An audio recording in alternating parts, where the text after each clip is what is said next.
अस्सलामुअलैकुम dear students, chemistry chapter number 1 का आज हम लेक्चर नंबर 4 स्टडी करेंगे। हमारा आज का टॉपिक है वैलेंसी। और आज के इस टॉपिक के अंदर हमने जिन चीज़ों को डिस्कस करना है उनमें सबसे पहली बात वैलेंसी की डेफिनेशन है।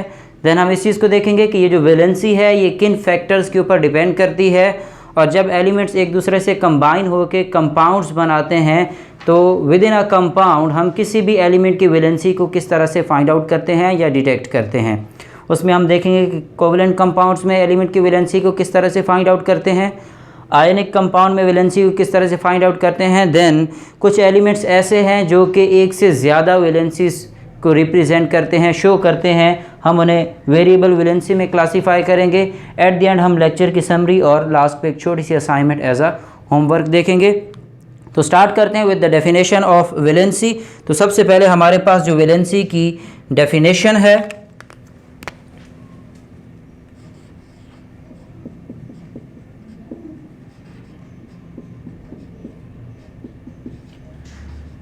Valency is defined as the combining capacity of an element. तो सिंपली मैं इसको कह सकता हूं कि वैलेंसी इज कंबाइनिंग कैपेसिटी।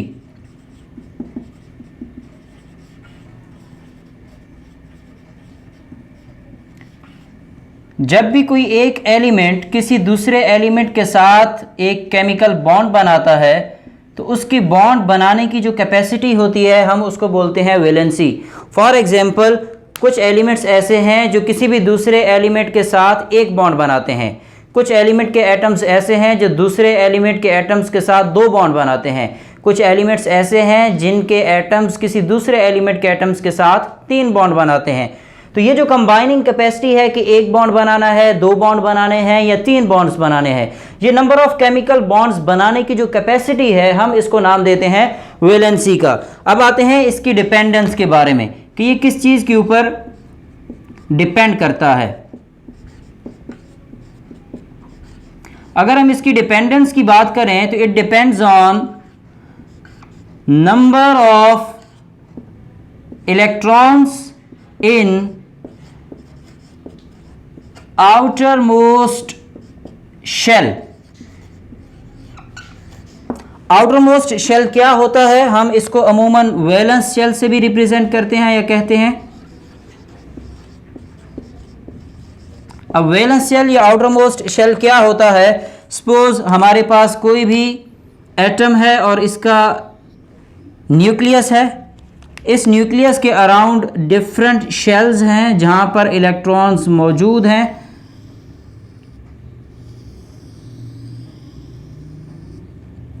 जो हमारे पास सबसे लास्ट शेल मौजूद है हम इसको नाम देते हैं वैलेंस शेल का,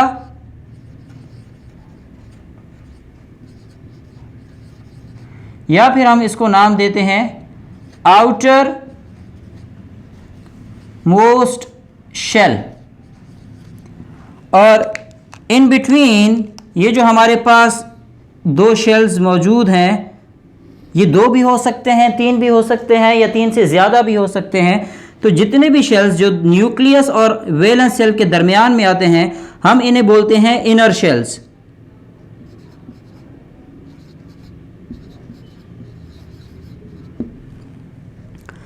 हमने क्या कहा कि valency depends on number of electron in outermost shell और वैलेंस शेल। तो सपोज किसी भी एलिमेंट के वैलेंस शेल के अंदर अगर एक इलेक्ट्रॉन है तो उसकी वैलेंसी क्या होगी, 1। अगर किसी एलिमेंट के वैलेंस शेल में दो इलेक्ट्रॉन हैं तो उसकी वैलेंसी क्या होगी, 2। अगर किसी एलिमेंट के वैलेंस शेल के अंदर 3 इलेक्ट्रॉन्स हैं तो उसकी वैलेंसी क्या होगी, 3। अगर किसी एलिमेंट के वैलेंस शेल के अंदर 4 इलेक्ट्रॉन्स हैं तो उसकी वैलेंसी क्या होगी, 4।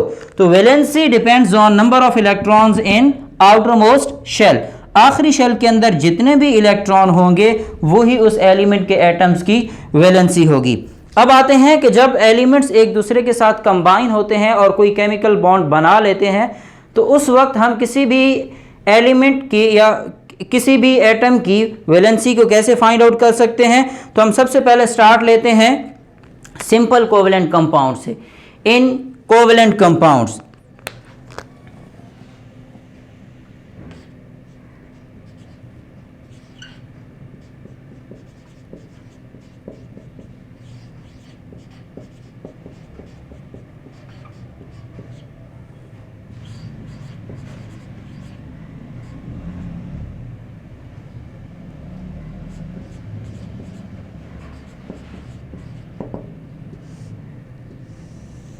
इन सिंपल कोवेलेंट कंपाउंड्स हम देखते हैं कि वैलेंसी को कैसे डिटरमाइन करते हैं। तो valency in simple covalent compound is determined by number of hydrogen atoms attached. किसी भी कोवेलेंट कंपाउंड के अंदर जितने नंबर ऑफ हाइड्रोजन एटम्स मौजूद होंगे वो उस एलिमेंट के एटम की वैलेंसी कहलाएगी। या किसी भी एलिमेंट के एटम्स जितने भी बॉन्ड्स बनाते हैं किसी भी एलिमेंट के साथ तो हम उसको उसकी वैलेंसी कहते हैं। अब मैं ज़रा एग्जाम्पल से इसको एक्सप्लेन करता हूं।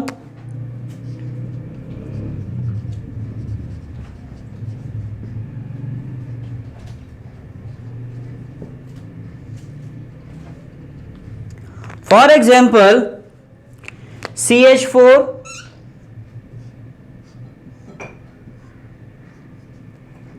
जिसे मीथेन गैस कहते हैं और हम घरों में इसको सुई गैस के तौर पे इस्तेमाल करते हैं कुकिंग पर्पस के लिए, बर्निंग का ये एक्शन शो करती है। CH4 में अगर हम देखें तो कार्बन के इर्द गिर्द 4 हाइड्रोजन एटम अटैच हैं, 4 hydrogen atoms are attach to the carbon, so the valency of carbon is 4। अब कार्बन के साथ 4 हाइड्रोजन अटैच हैं तो कार्बन की वैलेंसी क्या हो गई? 4।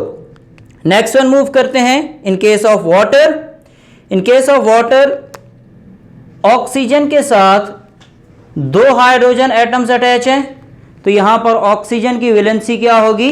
2, क्योंकि इसके साथ 2 हाइड्रोजन अटैच हैं। 2 hydrogen atoms are attach to the oxygen, so the valency of oxygen is 2। आगे बढ़ते हैं। नेक्स्ट वन हमारे पास एग्जाम्पल है अमोनिया की, जहां पर नाइट्रोजन के साथ 3 हाइड्रोजन अटैच होते हैं।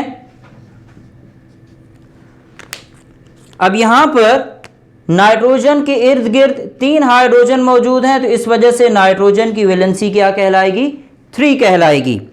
नेक्स्ट वन मूव करते हैं। HCl के केस में देखते हैं, 1 हाइड्रोजन क्लोरीन के साथ अटैच है तो 1 हाइड्रोजन जब क्लोरीन के साथ अटैच है तो इस वजह से क्लोरीन की वैलेंसी क्या होगी? 1। तो सिंपल क्राइटेरिया क्या है? Number of hydrogen atoms attach to the central atom. Simple covalent compounds में आप किसी भी एलिमेंट की वैलेंसी को फाइंड आउट करना चाहते हैं तो आप ये देखें कि उस एलिमेंट ने कितने बॉन्ड्स बनाए हैं विद हाइड्रोजन।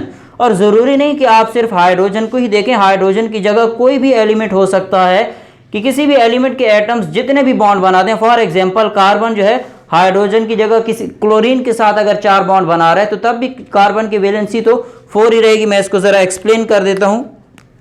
यहाँ पर हमने हाइड्रोजन की बात की है तो ये देखें कार्बन है, ये चारों तरफ क्लोरीन से अटैच है।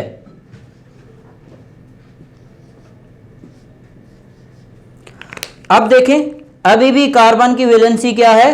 4 है। तो जो मैंने सेकंड पॉइंट कहा कि एलिमेंट के एटम्स जितने भी बॉन्ड बनाए उनकी क्या कहलाती है? वैलेंसी कहलाती है। तो कार्बन जरूरी नहीं कि हाइड्रोजन के साथ अटैच होगा तो इसकी वैलेंसी को हम फाइंड आउट कर सकते हैं। कार्बन किसी भी एलिमेंट के साथ अटैच होगा तो हम उसकी वैलेंसी को फाइंड आउट कर सकते हैं। किससे? नंबर ऑफ बॉन्ड्स से। कोई भी एलिमेंट का एटम जितने नंबर ऑफ बॉन्ड्स बनाता है वो उसकी क्या कहलाती है? वैलेंसी। यहां पर कार्बन ने 4 बॉन्ड बनाए थे तो इसकी वैलेंसी 4, ऑक्सीजन ने 2 बॉन्ड बनाए थे तो ऑक्सीजन की वैलेंसी 2, नाइट्रोजन ने 3 बॉन्ड बनाए थे तो नाइट्रोजन की वैलेंसी 3, क्लोरीन ने 1 बॉन्ड बनाया तो इसकी वैलेंसी 1, और यहां पर अगेन कार्बन ने 4 बॉन्ड बनाए तो कार्बन की वैलेंसी 4। अब आगे बढ़ते हैं। नेक्स्ट वन हमारे पास है इन सिंपल आयनिक कंपाउंड्स।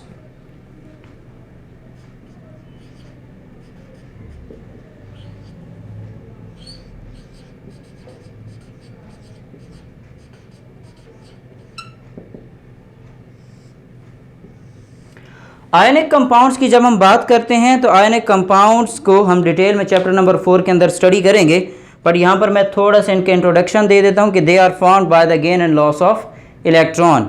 इसमें जो एटम्स एक दूसरे के साथ कंबाइन होते हैं उनमें से चंद एक एलिमेंट इलेक्ट्रॉन को लूज़ करते हैं और चंद एलिमेंट इलेक्ट्रॉन्स को गेन करते हैं। तो जब भी हम आयनिक कंपाउंड के अंदर किसी भी एटम की वैलेंसी को फाइंड आउट करना चाहेंगे तो हमारे पास क्राइटेरिया क्या होगा? क्राइटेरिया हमारा होगा number of electron lost by an atom.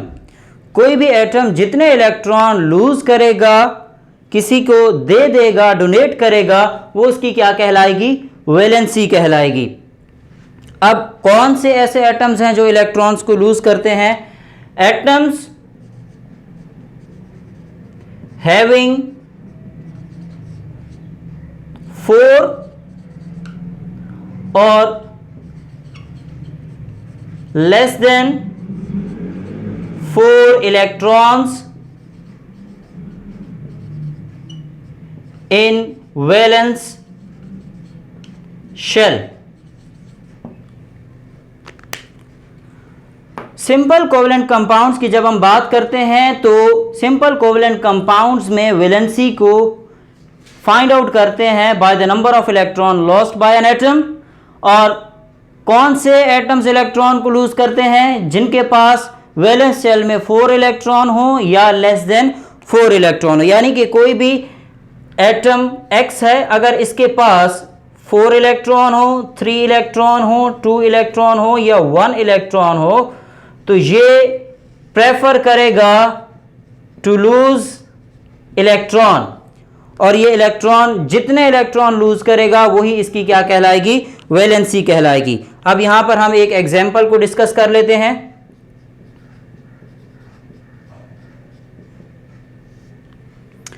तो एग्जाम्पल के तौर पे हमारे पास सोडियम है, उसके बाद मैग्नीशियम है, मैग्नीशियम के बाद एल्यूमिनियम है। Sodium, magnesium and aluminium have 1, 2, 3 electrons in their valence shell respectively.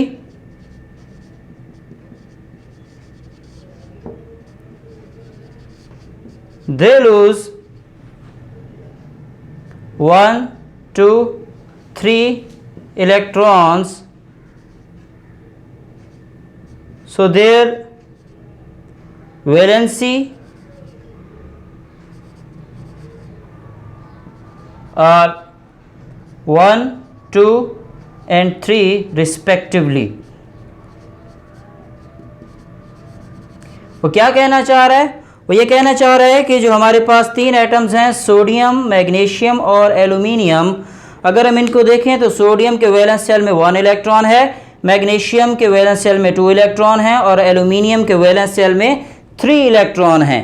तो सोडियम 1 इलेक्ट्रॉन लूज करता है, लिहाजा इसकी वैलेंसी 1 है। मैग्नीशियम 2 इलेक्ट्रॉन लूज करता है, लिहाजा इसकी वैलेंसी 2 है। एल्यूमिनियम 3 इलेक्ट्रॉन लूज करता है तो इसकी वैलेंसी 3 है। अब आते हैं सेकंड क्राइटेरिया पे, और वो सेकंड क्राइटेरिया क्या है कि by number of electron gain.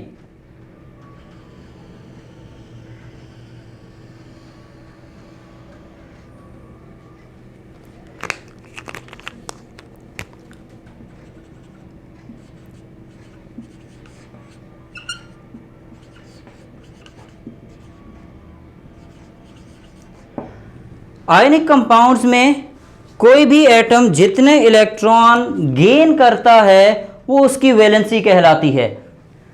जिस तरह जितने एलिमेंट्स इलेक्ट्रॉन लूज करते हैं वो उनकी वैलेंसी होती है, इसी तरह जो भी एलिमेंट जितने इलेक्ट्रॉन गेन करेगा वो उसकी वैलेंसी कहलाएगी।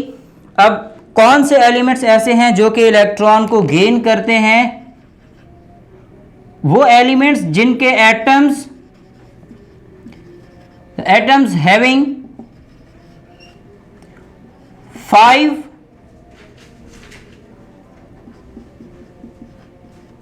और more than 5 electrons in their valence shell. So atoms having 5 or more than 5 electron in their valence shell prefer to gain electron, and the number of electron gained by an atom is the valency of that atom. अब कोई भी atom जितने electron gain करेगा वो उसकी क्या कहलाएगी, valency कहलाएगी। तो किसी भी एटम के पास, सपोज हमारे पास कोई भी एटम Y है जिसके वैलेंस शेल में 5, 6, 7 इलेक्ट्रॉन हैं, तो ये प्रेफर करेंगे टू गेन इलेक्ट्रॉन। जिन एलिमेंट्स के वैलेंस शेल में 5, 6 या 7 इलेक्ट्रॉन होते हैं वो इलेक्ट्रॉन्स को गेन करना प्रेफर करते हैं, और जितने इलेक्ट्रॉन गेन करेंगे वो उनकी क्या कहलाएगी, वैलेंसी कहलाएगी। यहां पर हम एक एग्जांपल को डिस्कस कर लेते हैं।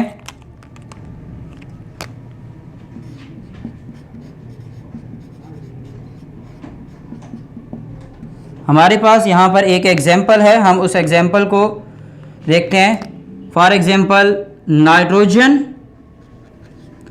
Oxygen, fluorine have 5, 6, 7 electrons in their valence shell. They gain 3, 2, 1 electron respectively.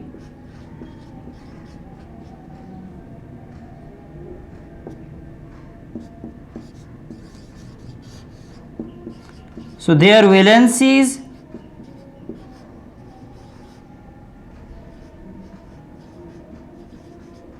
are 3, 2, 1 respectively. Okay, अब यहाँ पर एक छोटा सा पॉइंट मैं आप सबको क्लियर कर दूँ कि हमने देखा कि sodium, magnesium, aluminium 1, 2, 3 electron lose करते हैं, ये इससे ज़्यादा क्यों नहीं लूज़ करते। एक्चुअल में कोई भी एलिमेंट कितने इलेक्ट्रॉन लूज़ करेगा या कितने गेन करेगा ये डिपेंड कर रहा होता है उसके ऑक्टेट पे। हर एलिमेंट की ये कोशिश होती है कि वो अपने वैलेंस शेल के अंदर 8 इलेक्ट्रॉन पूरे करे। तो सम टाइम इलेक्ट्रॉन लूज करके ऑक्टेट कंप्लीट किया जाता है, सम टाइम इलेक्ट्रॉन गेन करके ऑक्टेट कंप्लीट किया जाता है। अब ये ऑक्टेट रूल क्या है, हम इसको चैप्टर 3 के अंदर चैप्टर 4 के स्टार्ट में हम इसको डिटेल में स्टडी करेंगे, तो वहाँ पर ऑक्टेट रूल को हम डिटेल में देखेंगे। बस यहाँ पर हमारा इतना कंसर्न है कि to complete octet nitrogen, oxygen and fluorine lose gain 3 to 1 electron respectively. Detail octet rule जो है हम उसको बाद में स्टडी करेंगे। अब यहाँ तक हमारा क्वेश्चन कंप्लीट हो गया। एक छोटा सा टॉपिक जो है वो हमारा रहता है, तो मैं ये एग्जाम्पल को रिमूव करके, इरेज करके यहाँ पर उसको लिख देता हूँ। वो टॉपिक है हमारा वेरिएबल वैलेंसी का। तो मैं यहाँ पर वेरिएबल वैलेंसी एग्जाम्पल की जगह उसको लिख देता हूँ।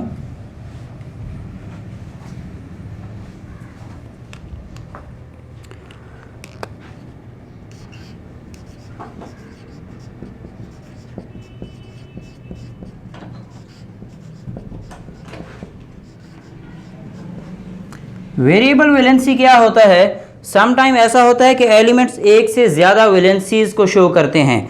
फॉर एग्जांपल हमारे पास आयरन है,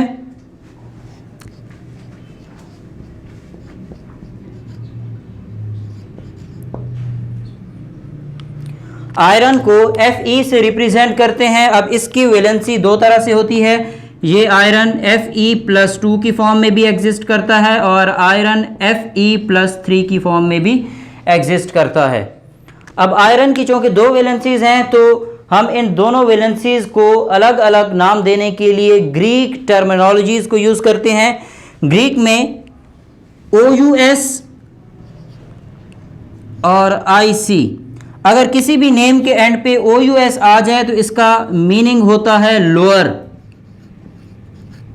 और अगर किसी भी नेम के एंड पे आ जाए IC तो इसका मतलब होता है हायर। अब लोअर एंड हायर, इससे क्या मुराद है? फॉर एग्जाम्पल मेरे पास +2 है और +3 है, तो अगर मैं इसको क्लासीफाई करना चाहूं तो इसमें से +2 जो है वो लोअर है और +3 जो है वो हायर है। अब जब हम इनको नेमिंग देते हैं तो हम कहते हैं फेरस सल्फेट।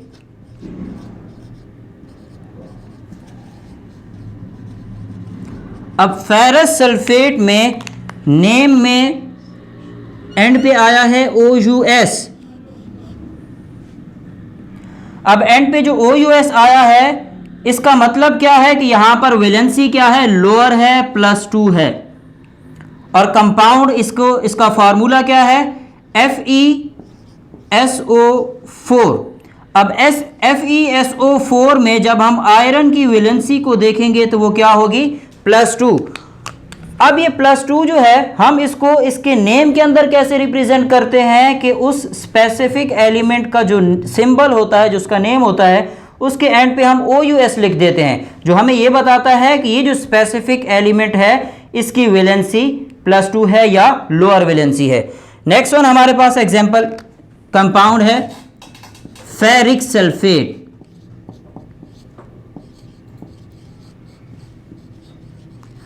अब फेरिक सल्फेट से हमें क्या पता चल रहा है? एंड पे IC आ रहा है, इसका मतलब क्या है? Higher valency. तो हायर वैलेंसी क्या है हमारे पास? +3। तो फेरिक सल्फेट में आयरन की वैलेंसी क्या है? +3। और फार्मूला क्या है? Fe2SO4 थ्राइस, या इसको होल का थ्राइस भी बोलते हैं। Fe2SO4 थ्राइस जो है, ये मैं 2 को ज़रा क्लियर करके लिख दूं ताकि आपको डिफ़िकल्टी ना हो समझने में। ओके, फेरिक सल्फेट में एंड पे IC आया है। IC क्या रिप्रेजेंट करता है कि वैलेंसी क्या है? हायर है, और वो हम हायर वैलेंसी क्या है? +3। अच्छा, एक बात याद रखिएगा कि मैंने चूंकि OUS का मतलब लोअर लिया और इसके आगे +2 लिखा है, और IC का हायर लिया और इसके आगे +3 लिखा है, तो ज़रूरी नहीं कि लोअर हर जगह +2 को ही रिप्रेजेंट करे। अगर किसी जगह वैलेंसीज आ गई हैं +1 एंड +2, तो लोअर वैलेंसी क्या होगी? +1, और हायर वैलेंसी क्या होगी? +2। तो सिंपल, चूंकि हमारे पास गिवन +2 और +3 था, तो उसमें से लोअर थी +2 तो मैंने लोअर के आगे लिख दिया, हायर थी +3 तो मैंने उसको हायर के आगे लिख दिया। अब यहां तक हमारा वैलेंसी का जो टॉपिक है वो कंप्लीट हो गया है। इसमें से बोर्ड में से शॉर्ट क्वेश्चन कई मर्तबा पूछा गया है, और वो कौन कौन से शॉर्ट क्वेश्चन है उनको हम यहां पर लिख लेते हैं। सबसे पहला short question, define valency on which factor it depends on। तो हमें क्या करना है? हमें इस क्वेश्चन के अंदर सबसे पहले लिखनी है इसकी डेफिनेशन, और डेफिनेशन लिखने के बाद हम इसकी क्या लिखेंगे? डिपेंडेंस। ये 2 चीजें लिखेंगे तो हमारा ये क्वेश्चन क्या हो जाएगा? कंप्लीट हो जाएगा। ये हमारे पास जो क्वेश्चन है इसके आंसर में ये 2 हेडिंग्स बनेगी। नेक्स्ट वन क्वेश्चन आता है, give the example of variable valency.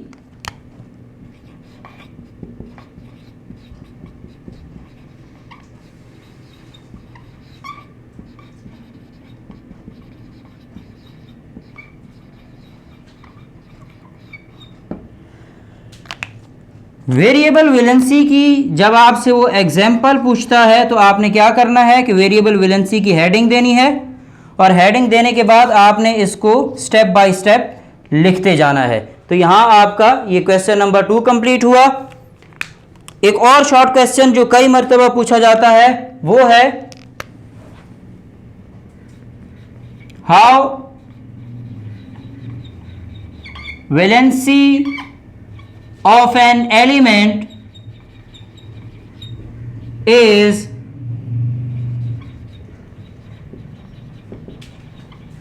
determined in simple covalent compounds. तो सिंपल कोवेलेंट कंपाउंड से जब आपको वैलेंसी पूछता है तो आपने सिंपल कोवेलेंट कंपाउंड की हेडिंग देनी है, उसके बाद ये 2 पॉइंट्स लिखने हैं और उसके बाद एग्जाम्पल देनी है। उसको मैंने इरेज कर लिया है, तो आपको जब ये लेक्चर मिलेगा तो आप उसको थोड़ा सा प्रीव्यू करके प्रीवियस इसका देख लीजिएगा कि क्या एग्जाम्पल थी। यहाँ से वो अक्सर MCQs पूछता है जो कि valency of nitrogen, oxygen and fluorine से रिलेटेड होती है, या फिर वो आपसे पूछता है सोडियम, मैग्नीशियम एंड एल्यूमिनियम की वैलेंसी। तो ये जो मैंने मार्क किया है रेड कलर से, ये आपसे MCQs के तौर पे पूछता है।